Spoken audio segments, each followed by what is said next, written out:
యాదాద్రి భువనగిరి జిల్లా ఆలేరు నియోజకవర్గ స్థాయి బీఆర్ఎస్ పార్టీ విస్తృత సమావేశం వంగపల్లి గ్రామంలోని లక్ష్మీ నరసింహస్వామి గార్డెన్లో నేడు జరిగింది. ఈ కార్యక్రమంలో మాజీ ఎమ్మెల్యే గొంగిడి సునీత మహేందర్ రెడ్డి మాట్లాడుతూ గెలుపోటములు సహజమని, గెలిచిన ఓడినా బీఆర్ఎస్ పార్టీలో బలోపేతం కోసం కృషి చేస్తామన్నారు. రాబోయే ఎన్నికల్లో బీఆర్ఎస్ సత్తా చాటుదామని కార్యకర్తలకు ఆమె పిలుపునిచ్చారు. సభలో రాష్ట్ర టాస్కాబ్ vice chairman DCCB chairman Gongidi Mahender రెడ్డితో పాటు ZP chairman Elimineti Sandeep Reddy, ex MLA Bhikshamaiah Goud, ZP vice chairman Bikku Naik, రాష్ట్ర నాయకులు Harishankar Goud, market chairman Motkupalli Jyothi, Yadagirigutta ZPTC Anuradha, Motakondur ZPTC Venkatareddy, market మాజీ చైర్మన్ గడ్ 8 రవీందర్, ఆలేరు మున్సిపల్ చైర్మన్ వస్పరి శంకరయ్య, పోరెడ్డి శ్రీనివాస్, అన్ని మండలాల పార్టీ అధ్యక్షులు, ముఖ్య నాయకులు, కార్యకర్తలు పాల్గొన్నారు. జిల్లా అధ్యక్షులు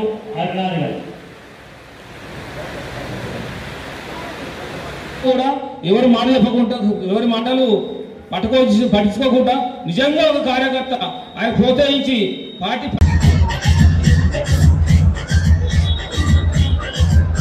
బీఆర్ఎస్ పార్టీకి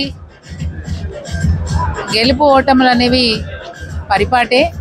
2001 నుంచి కూడా మరి ఉద్యమ పార్టీగా ఉన్నప్పటికీ కూడా అనేక ఎన్నికల సమయాలలో ప్రజలకి తెలంగాణ ఆవశ్యకత గురించి తెలియడం కోసము మరి ఎన్నికలలో పాల్గొంటూ ప్రజల్ని చైతన్యవంతులు చేస్తూ తెలంగాణ రాష్ట్ర ఆవశ్యకత గురించి తెలియజేస్తూ అందరినీ కూడా మరి ఏకం చేసి తెలంగాణ రాష్ట్రాన్ని సాధించిన మరి టీఆర్ఎస్ అలియాస్ బీఆర్ఎస్ పార్టీకి మరి గెలుపుల గురించి తెలుసు, ఓటమి గురించి తెలుసు. ఈ ఓటమిని ఎట్లా ఎదుర్కోవాలో కూడా తెలుసు. కాబట్టి ఎప్పుడు కూడా పార్టీ నీరు గారిపోయేది లేదు. తెలంగాణ రాష్ట్ర ప్రజలకు ఎప్పుడు కూడా బాసటగా ఉంటుంది. తెలంగాణ రాష్ట్ర ప్రజల బాధ్యత మరి బీఆర్ఎస్ పార్టీది. రేపు భవిష్యత్తులో కూడా ఆలేరు నియోజకవర్గంలో బీఆర్ఎస్ పార్టీని బలోపేతం చేస్తూనే మరి ప్రజల్ని కూడా చైతన్యవంతులు చేసే ప్రయత్నం ఈ బీఆర్ఎస్ పార్టీ చేస్తుంది. ఇప్పటి వరకు అనేక రకాల మరి పథకాల ద్వారా ప్రజల్ని ఆదుకున్న ఈ బీఆర్ఎస్ పార్టీ భవిష్యత్తులో కూడా మరి ప్రజలకి అందాల్సిన ప్రతి సౌకర్యాన్ని కూడా అందజేసే విషయంలో మరి మా బీఆర్ఎస్ పార్టీ నాయకత్వం ప్రజలకు అండగా ఉండి వాళ్ళకు కావాల్సిన సదుపాయాలు కావచ్చు, వాళ్ళకు కావాల్సిన ప్రతి అవసరాన్ని కూడా తీర్చే విషయంగా మరి బీఆర్ఎస్ పార్టీ ప్రజలకు అండగా ఉంటుందనే మాటను తెలియజేస్తూ ఓడినా గెలిచినా పులి పులే. జై తెలంగాణ. ఏర్పాటు చేసుకోవడానికి భావించి కొంత వాయిదా వేసినాం. మరి సార్ కొంత కోరుకున్నాక మనం సమావేశాలు పెట్టుకోవాలని చెప్పి అనుకున్నాం. మరి అదే సందర్భంలో కొందరు నాయకులు వచ్చి ఇంటికి వచ్చి చెప్పడం, ఫోన్లలో చెప్పడం, వీళ్ళు పోతున్నారు వాళ్ళు పోతున్నారు అంటే నేను చెప్పినాను. మంచి పని అయింది, వాయిదా వేసుకుందే మంచి పని అయింది. ఈ 4 రోజులు కూడా మనం ఆగుదాం. తాళ్ళేందో అసలు గింజేందో బయటపడిపోతుంది. పోయేటి పోతాయి, మిగిలినయే అసలు గింజలు అనుకుందాం. ఈ గింజలే మొలకెత్తుతాయి, మళ్ళీ ఈ గింజలే మొలకెత్తి వటవృక్షాలై గ్రామాలలో గులాబీ జెండాను గట్టిగా చేస్తాయి. కాబట్టి మంచి సందర్భమే అని చెప్పిన. అందుకే ఏం జరిగినా మన మంచిగా అంటారు కదా. ఈ 4 రోజులు జాప్యం జరిగింది కూడా మనకు మంచిగా జరిగింది. ఇంట్లో తెలిసిపోయింది మన ఎవరు, తన ఎవరు, పర ఎవరు అనేది తెలిసిపోయింది. కాబట్టి మనం బాధపడాల్సిన అవసరం లేదు. ఉన్న ఈ అసలు గింజలైనా పర్ఫెక్ట్గా మనం పని చేసుకుంటే చాలు. మీకు అందరికీ నేను విజ్ఞప్తి చేస్తా ఉన్నా. ఇప్పటి వరకు ఏమైనా వర్గాలు ఉన్నా, మీకు గ్రామాలలో మనస్పర్ధలు ఉన్నా, మండల స్థాయిలో మనస్పర్ధలు ఉన్నా అవన్నీ విడిచిపెట్టండి. తప్పకుండా ఈ గులాబీ జెండా మరి బలోపేతం కావాలంటే మనం ఏం చేయాలని ఆలోచించాలి. మీకు ఒక అదృష్టమైన ప్రజలు మనతో ఉంటారు. మన మీద విశ్వాసం ఉంటే మన కార్యకర్తలు, మన నాయకులు మనం ఎప్పుడే ఉంటారు. గతం గతహ అనుకుంటే మాత్రం మరి నిజంగా చెప్పాలంటే నాకు పడ్డ 71,000 ఓట్లు నా క్యాడర్ వేసిన ఓట్లు మాత్రమే.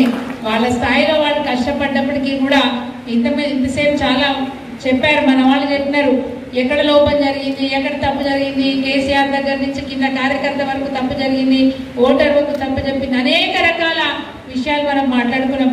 కానీ గర్వంగా చెప్పాల్సింది తెలంగాణ రాష్ట్ర సాధకుడే ఈ తెలంగాణ రాష్ట్రాన్ని దేశంలో నంబర్ 1 స్థాయిలో నిలబెట్టిందంటే అది కేసీఆర్ గారితో సాధ్యమైంది. భవిష్యత్తులో ఇంత మంచి ముఖ్యమంత్రి మళ్ళీ తెలంగాణలో ఉంటారని నేను అనుకోను. అది కేసీఆర్ తోనే సాధ్యమైంది. మనం గర్వపడాలి. తెలంగాణ రాష్ట్రాన్ని సాధించిన జెండా గులాబీ జెండా, తెలంగాణ రాష్ట్రాన్ని దేశంలో నెంబర్ 1 స్థానంలో నిలబెట్టిన జెండా ఈ గులాబీ జెండా. ఈ గులాబీ జెండా పట్టిన నేను సగర్వంగా ఎక్కడ పోయినా గొప్పగా చెప్పుకోవాలి. నా పార్టీ బీఆర్ఎస్ పార్టీ అని సగర్వంగా చెప్పుకోవాలి. గెలుస్తాం, ఓడుతాం. ప్రతిసారి గెలవడం అంటే మరి ప్రజల ఆలోచనలు బట్టి మనం పోవాల్సిన అవసరం ఉంటుంది.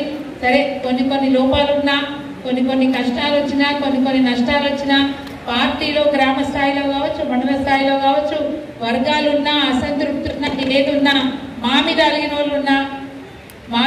వాళ్ళున్నా, మా గురించి అపార్థంగా మాట్లాడుతున్నా, ఎవరేం చేసినా కానీ అంతిమంగా మనం ఓడినా గెలవాలంటే మనం చేయాల్సిన పని ఒకటే. గతంలో ఎట్లయితే తెలంగాణ రాష్ట్ర సాధన కోసం కసిగా పనిచేసినామో భవిష్యత్తులో కూడా ఈ తెలంగాణ ప్రజల బాధ్యత మాది, మా గ్రామంలో ఉన్న ప్రజల బాధ్యత మాది, మా మండలంలో ఉన్న ప్రజల బాధ్యత మాదని చెప్పి మనం అంతే కసిగా పనిచేస్తే మాత్రం భవిష్యత్తులో తప్పకుండా అది ఏ ఎన్నికైనా, ఏ సందర్భమైనా, ఎక్కడైనా గులాబీ జెండా ఎత్తుకున్న మీరే గెలుస్తారనే మాట మీకు గుర్తు చేస్తా ఉన్నాను. మనం ఎక్కడికి వెళ్ళినా కానీ మేము అనే మాట గెలవాలంటే తప్పకుండా ఈ గులాబీ జెండా పట్ల గౌరవంతో మనం ఉండాల్సిన అవసరం ఉన్నది. ఎన్నికలు అయిపోయిన తెల్లారి కొందరు వీపు చూపించరు. నా దగ్గరికి కొందరు ఫోన్లు చేసి మాట్లాడటము, ఇంటికి వచ్చి మాట్లాడటము, మేడం వీళ్ళు పోతున్నారు, వాళ్ళు పోతున్నారు, ఇట్లయితుంది అట్లయితుంది, మరి మండల సమీక్ష సమావేశాల, నియోజక సమీక్ష సమావేశాల ఏర్పాటు చేయండి, మాట్లాడదామంటే తప్పకుండా ఏర్పాటు చేద్దామని మేము కూడా అనుకున్నాం. నేను ఓడిపోయిన తర్వాత కూడా, అంటే ఓట్ల లెక్కింపు అయిన తర్వాత కూడా వారం రోజులు నేను యారుంటనే ఉన్నా. అందరు తట్టపుడు చదువుకొని పోతారు, నేను పోలేదు. నేను బాగా యారుంటనే ఉన్నా. ఇంటికి మన నాయకులు వచ్చి వాళ్ళు నన్ను ఓదార్చినా, నేను వాళ్ళని ఓదార్చినా, వాళ్ళు నాకు ధైర్యం చెప్పినా, నేను వాళ్ళకి ధైర్యం చెప్పినా, నాకు ఒకటే ఉండే, నన్ను నమ్ముకున్న క్యాడర్కి నేను అందుబాటులో ఉండాలనుకున్నా. కాబట్టి ఆ వారం రోజులు కూడా నేను ఇక్కడే గడిపిన.